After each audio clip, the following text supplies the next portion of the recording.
All right, physics notes, unit 3.2, projectile motion, two-dimensional motion, two-dimensional kinematics.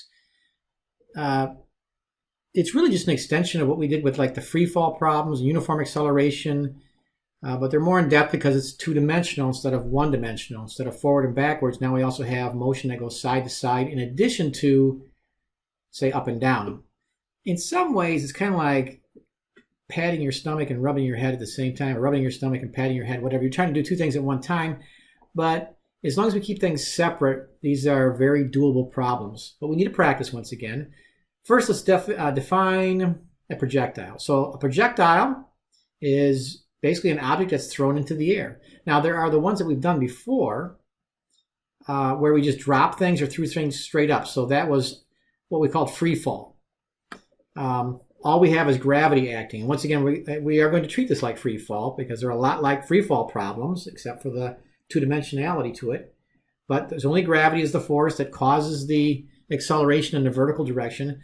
We've done these problems where you drop a ball and it accelerates at the rate of negative 9.8 meters per second squared. Or throw it up, it goes straight up and straight back down. This is pretty much what this is. It slows down on the way up and it speeds up on the way down. But this is really what we're going to be dealing with more typically in this unit, where something's not only moving up and down, it's moving side to side.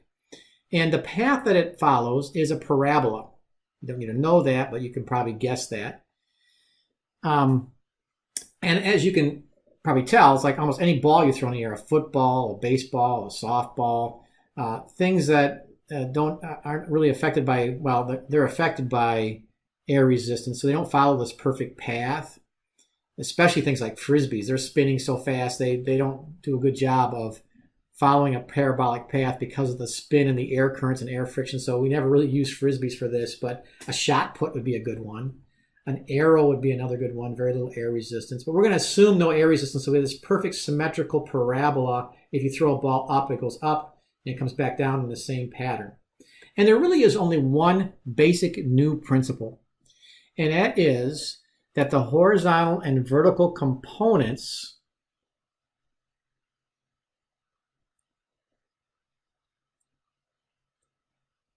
it says components. The horizontal and vertical components, I'll do a better job there,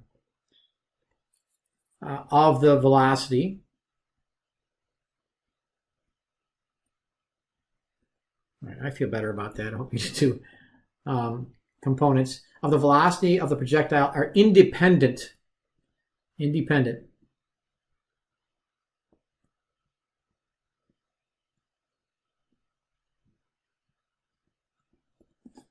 of each other. And let me say that again. The horizontal and vertical components, and we did a lot of vector component problems in that last unit. The components, so we're going to be finding components of velocity vectors. The horizontal and vertical components are independent of each other. So that breaks down kind of like this. The horizontal velocity of a projectile is constant. The acceleration is 0. There's no acceleration in the horizontal direction. F net is 0. That'll come up in a future unit. You don't need to worry about that right now. I'll just put it down. But the vertical velocity, the velocity up and down, is accelerated.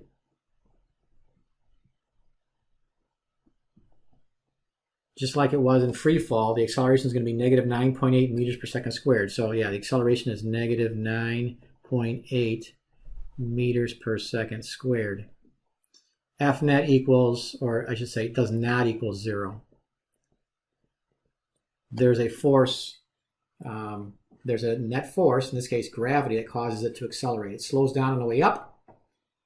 And that's why that's considered a negative acceleration, because you're slowing down in the positive direction.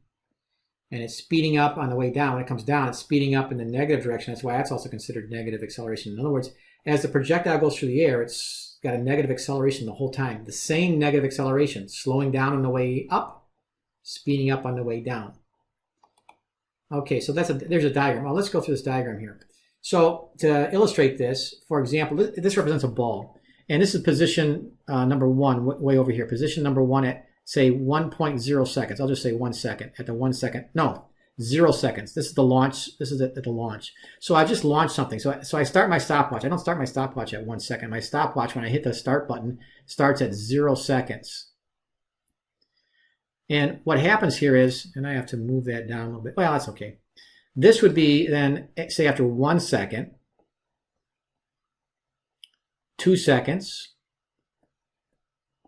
3 seconds, and then you can repeat the pattern. This is 4 seconds. I'm going to put this off to the side because I need to add some to this diagram. 5 seconds, 6 seconds. This ball's in the air for 6 seconds. So let me fill out the projectile nature of the component aspect that I was just talking about. So for example, what you should be noticing here is that horizontally, here's a horizontal arrow that represents the horizontal component of velocity. Let's say that that's 20, no, let's say it's 10 meters per second. So that's 10 meters per second. That's the horizontal velocity. Actually, let me change that to, let's change it to say 8 meters per second. Doesn't really matter. All right. Let's say it's 8.0. 8.0. It's 2 sig figs because we want to do this at 2 sig figs. 8.0. I'm not going to go back and change it. 8.0. But based on the numbers I put here so far, this would be real close to 30 meters per second. Let's just say all these numbers have 2 sig figs. Or 3. 30.0, 8.0. We're going to play a little bit loosely with sig figs here right now, just to illustrate a point. So bottom line here, here's basically the idea. Horizontally, this ball moves, if there's no air resistance, sideways at 8 meters per second, and that never changes. In other words, this horizontal component is still 8 meters per second. I'm going to change that to a different color so you can see it better. So horizontally, this ball is moving at 8, that's an 8 meters per second. 8 meters per second. I guess that's not helping a whole lot. All right, 8 meters per second. Now you can see it pretty well. At the very top here, the ball is still moving sideways, 8 meters per second. It never stops moving. It stops moving up, now it starts moving down. But sideways, it's a constant velocity of 8 meters per second. 8 meters per second. It never changes with no air resistance. That's one of the aspects that of a projectile. That horizontal motion is independent of the vertical motion. 8 meters per second. But vertically, you have a changing velocity. I'm going to go back. This is 30, but I'll change it to a different color. So I'll start from the beginning this time, so it's a little easier. Let's try green. 30 meters per second. 30 meters per second. So we're going to round gravity off. Instead of 9.8, let's say it's 10. It's real close to 10, so we're rounding things off. That means that, kind of once again, conceptually about acceleration, as you slow down at a rate of 10 meters per second each second, after 1 second, you'll be slowing down to, say, around 20 meters per second, if you round it off, because you're slowing down at a rate of 10 meters per second each second. So at the 2 second mark, you're going 10 meters per second in the upward direction. Horizontally, at the top, you're only moving horizontally. You're not moving up and down. The vertical velocity is 0. But when you come back down, you start speeding up. So now you have the downward arrow is 10 meters per second. If you were to label the component, you'd say it's -10. But on a diagram, you don't need to put the -10 in there. So that's, well, I just said you don't need to. 20 meters per second. All right, it's picking up 10 meters per second of speed each second. So when it hits the ground over here at the very end, it's got a vertical component of 30 meters per second downward. All right, so those are the components. What you'll be doing, and I'm not going to go through all 1, 2, 3, 4, 5, 6, 7 scenarios here, but you could pick any one of the 7 scenarios and actually figure out the actual velocity of the ball at any point in time. For example, if I take a circle over here, this particular scenario at 5 seconds, there's a black vector there, but I'll highlight it in green right here. Now, okay, let's try to do better. All right, so it's on a diagram. It's kind of tangential right there. There's a, I'll kind of make it really heavy. So there's a green vector, there's a black vector underneath this green vector that represents the actual resulting velocity of the ball at that time. Well, it's more than 20 meters per second. What it is, that resulting speed, I'm going to call it r sub 5, the resulting speed or velocity of the ball at 5 seconds, it's going to be r squared, that's a 5, I don't need to put the subscript down there, equals, at that time, 8 squared plus 20 squared. So if you do the Pythagorean theorem, if you Pythagorize this, you would get the actual speed of the ball at that time. The speed would be 22 meters per second. We could figure out the angle as well, but notice that the overall speed of the ball is different than the components, just like we did in the last unit. The components are always smaller than, but they follow the Pythagorean theorem. When the ball hits the ground, it'll be going faster than 30 meters per second, which is the same as the launch speed. It's going to be like 33, 34 meters per second. And this 5-second scenario that we just calculated will be the same as the 1 second. That ball is going 22 meters per second at that angle on the 1 second mark, even though the components are 20 and 8. All right, so that's a kind of a recap in the diagram there, kind of illustrating a point. The horizontal and vertical components are independent of each other. All right, now let's scroll down here, I hope.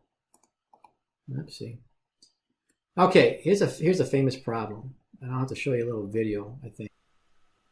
Okay, what we have here is an apparatus. There's going to be a ball here that's going to be knocked loose and it's going to drop straight down. There'll be a ball over here at the same time that's shot out this way as a projectile horizontally.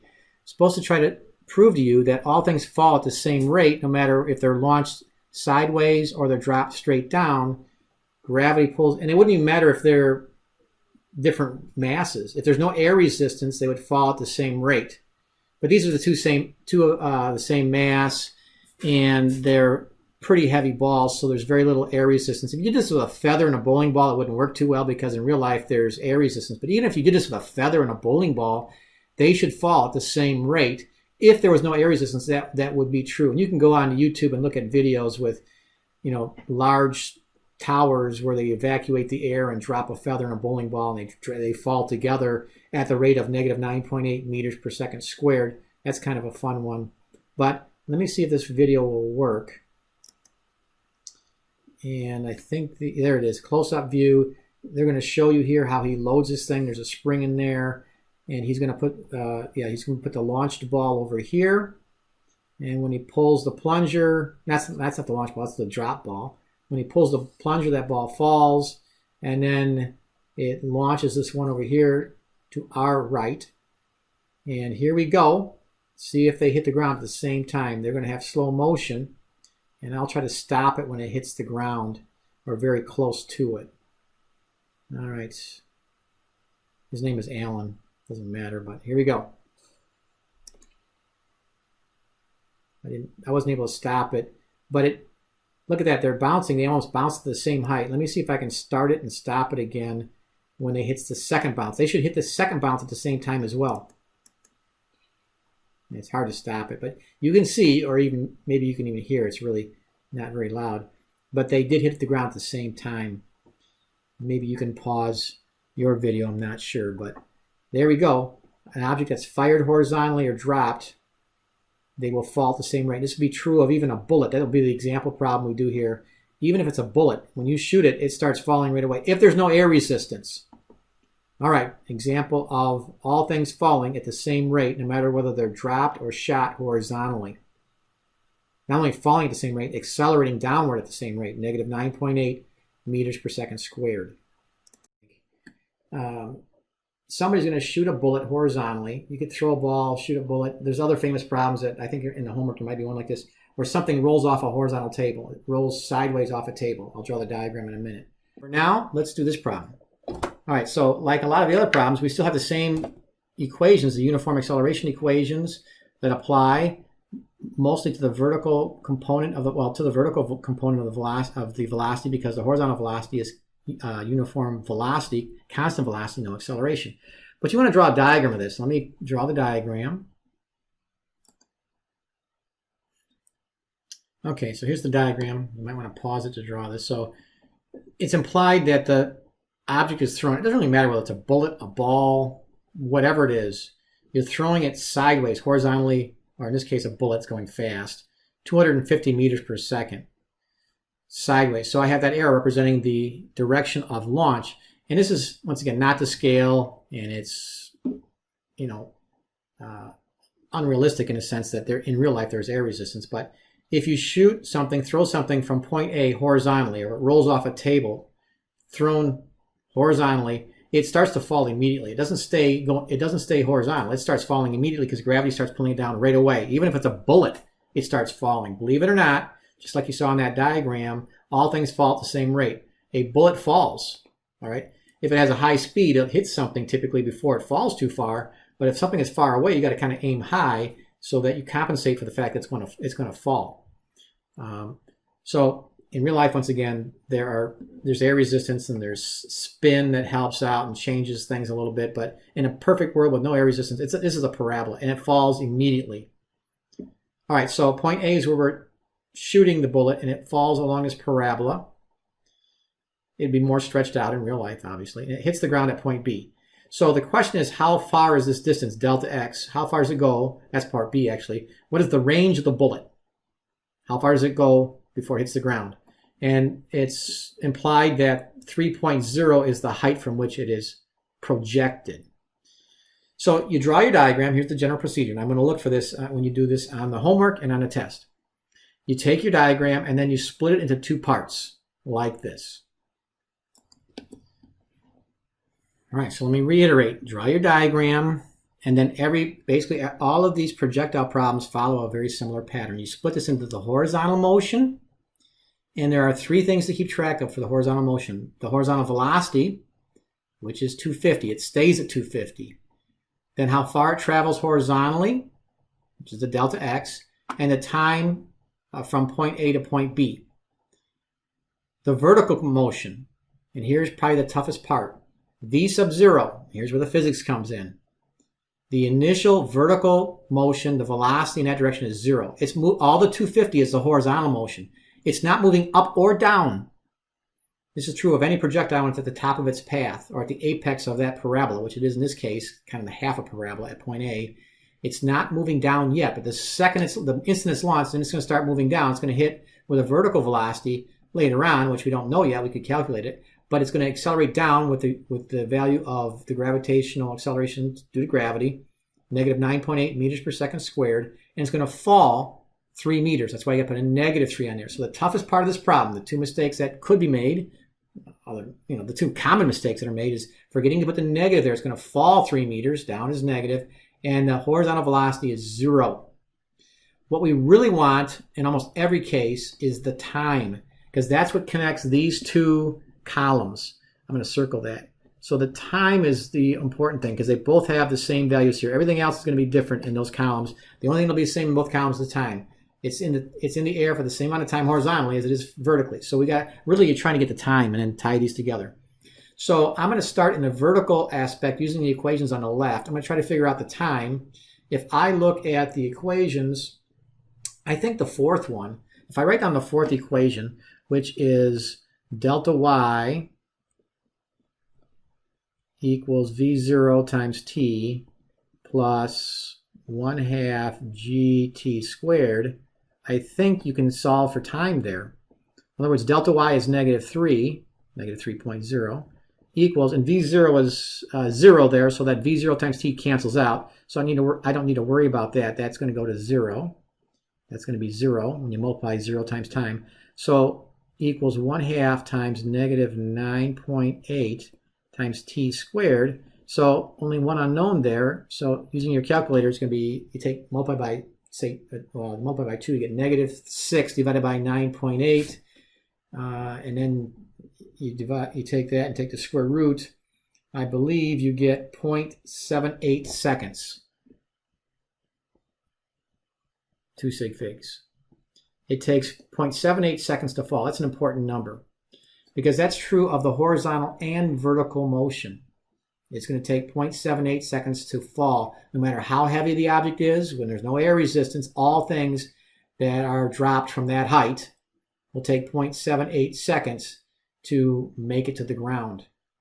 All right, now we're going to take that value and bring it over to here and then do the equation number 1 for horizontal motion. For horizontal motion, the delta x equals v average times t. That's our horizontal equation, same as equation number 1 for vertical.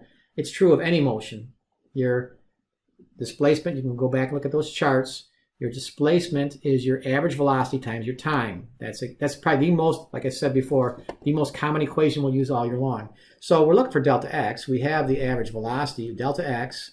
It's a constant velocity. So if you have a constant velocity, it's averaging 250. It's staying at that, times the time, 0.78. So your delta x, which is what we're looking for here, your horizontal range is 200 meters. Now it comes out pretty close to 200 meters. It really should be 2 sig figs. Some books will do this because as written, it's a 1 sig fig number, and I would accept it on a test. But you could do this, put a little line, we'll do a better job.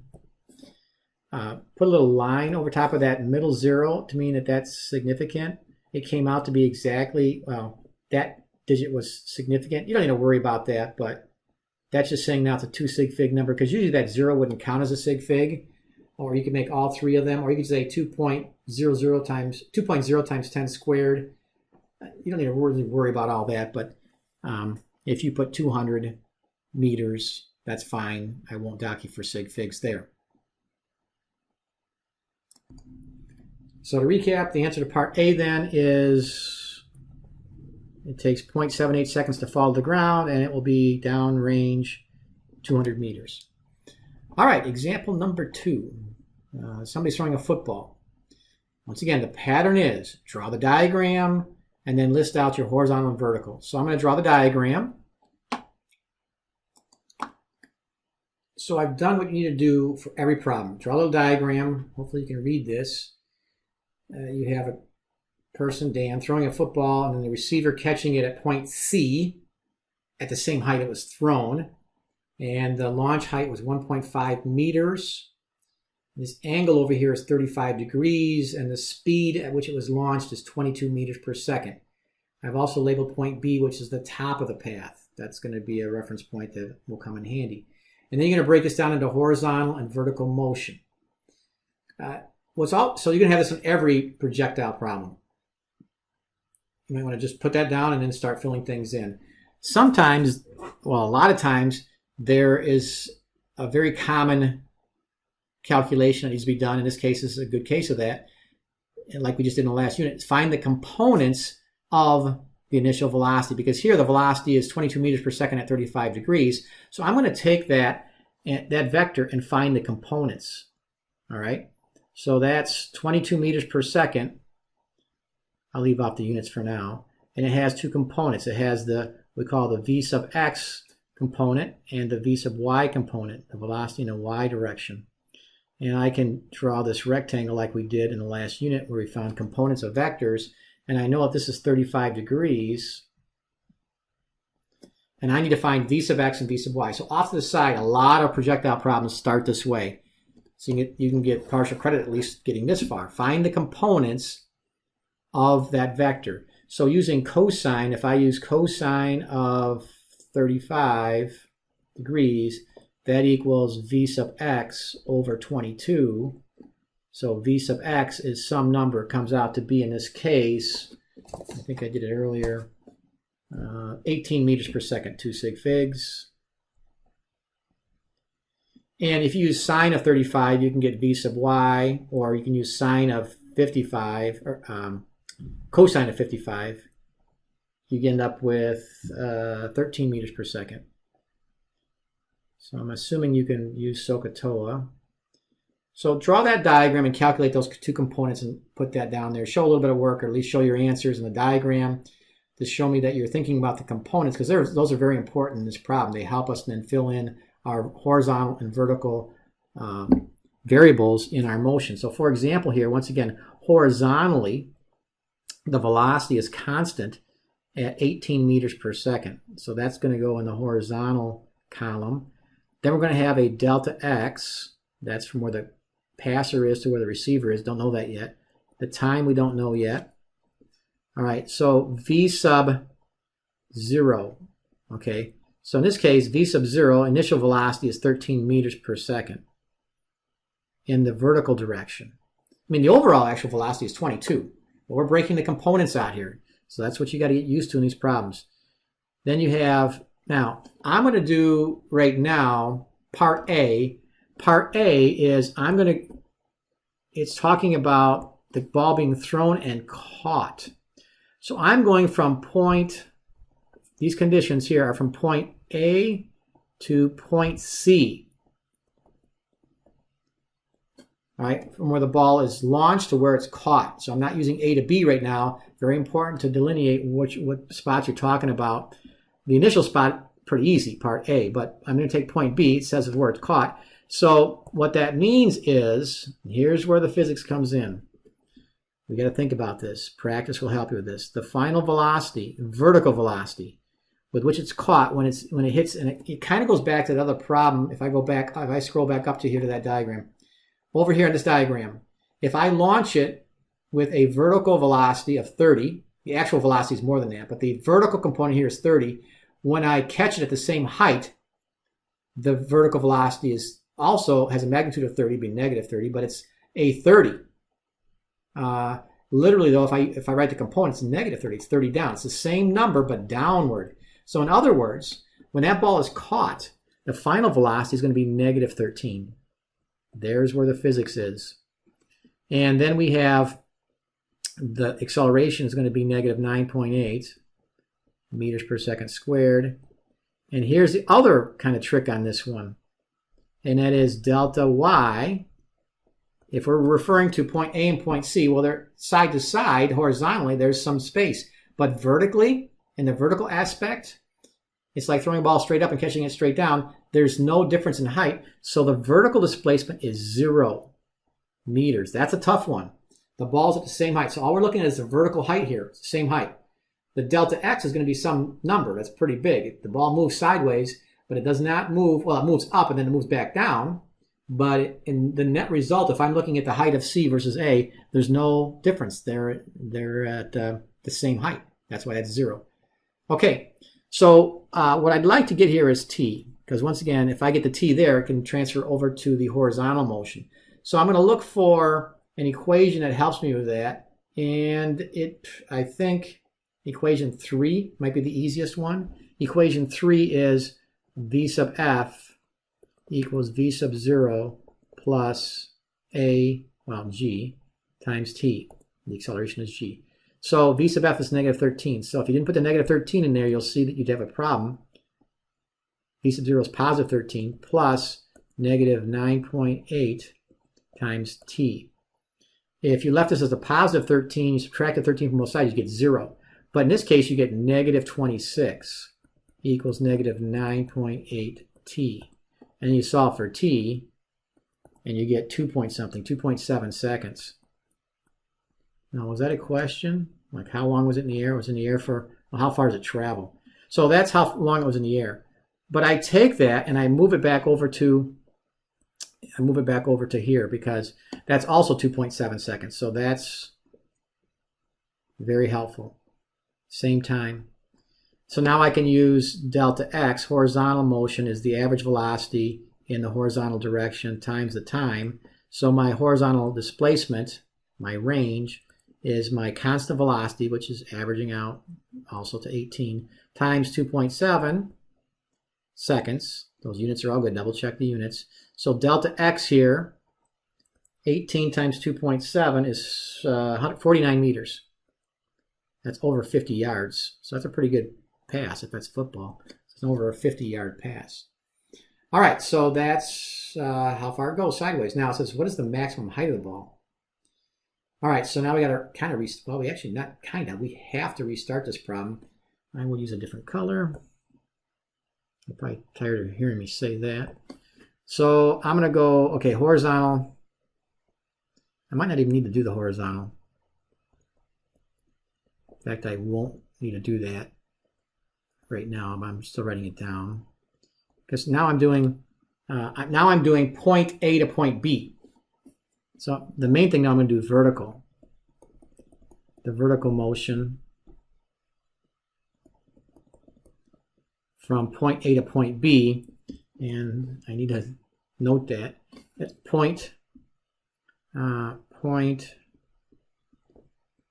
A to B. That's what I'm doing now, point A to point B for both of these. But I don't need to do the horizontal motion there. You'll see why. I can fill that in but I'm going to stick with the vertical. So for example, I know once again the V initial, going back to point A. Point A, the V initial was 18. No, it was 13 vertical. 13 meters per second. I'm trying to squeeze this in, that's why. V sub F. So if I'm going vertical, here's where the physics comes in. If I look at vertical only, going from point A to point B, at point B, there's only horizontal motion, which I really don't care about right now. The vertical motion, at that time it stopped. It's 0 meters per second. It stops at that spot, and then it starts going down. A was negative 9.8 meters per second squared, and we're looking for delta Y. All right, there's some other shortcuts you could take here, but basically that's everything we need to know. We don't need to know anything about the horizontal motion for this part. You could fill it in, but we're looking for an equation that would give me delta Y. So you look at your equations there, your 5 equations, and I think the 5th one works out pretty well. Yeah, the 5th one works out well. So I'll write that down, delta Y.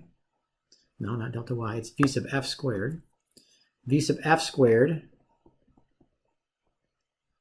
equals V sub 0 squared plus 2 times G times delta Y. And delta Y is the only thing I don't know, because I know V sub F is 0 equals V sub 0, which is 13 squared, plus 2 times negative 9.8 times my delta Y, which is unknown. So delta Y, you solve this for delta Y, 13 squared is what, 169, and move things around, you get 8.6 meters. 8.6 meters. But that's from where you threw it. That's from where you threw it. And when you threw it, it was already 1.5 meters off the ground. So your final answer for part B here, for part B, answer is 8.6 plus 1.5, which is what, 10.1 meters? Yeah, 10.1 meters if I add those two numbers together, 10.1 meters. That's my answer for part B. It's how high it is at the apex. Finally, part C. Part C, I'm kind of all over the place here. Sorry about that. So I'm going to go back over here, part C, because part C is just conceptual. So on the far left over here, far left, it says, with what velocity or speed do I catch it? Well, what is the magnitude of the velocity, the speed with which it's caught? Well, in a symmetrical problem, if you catch it the same height you throw it, kind of like that diagram we have at the very top of the page here, this one here, the catching speed, because it's symmetrical if you're at the same height, is the same as the launch speed. In this case, we knew the launch speed was 22 meters per second. So the answer is 22 meters per second. Same speed as the toss. All right, I think I'll end this video and do number 3 on a separate video. So, yeah, we'll see you then.